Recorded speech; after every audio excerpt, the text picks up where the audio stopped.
కర్కాటక రాశి వారికి పుష్కర స్థానాలతో చైత్రమాసంతో కూడుకున్న అమావాస్య రోజు ఎలాంటి విధులను పాటించాలో ఈ వీడియోలో సవివరంగా సంపూర్ణంగా తెలుసుకుందాం. కర్కాటక రాశిలో ఏ నక్షత్రాలు వస్తాయిగా?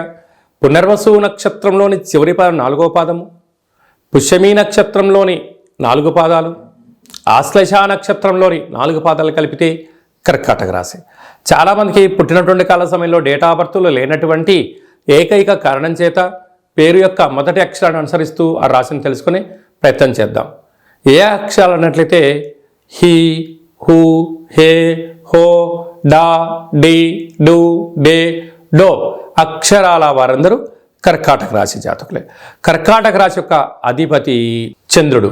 12 సంవత్సరాల తర్వాత కర్కాటక రాశి వారికి లాభస్థానంలో వృషభ రాశిలో గురువు సంచారం చేయడము వీరికి చాలా యోగదాయకం అని చెప్పి గమనించాలి.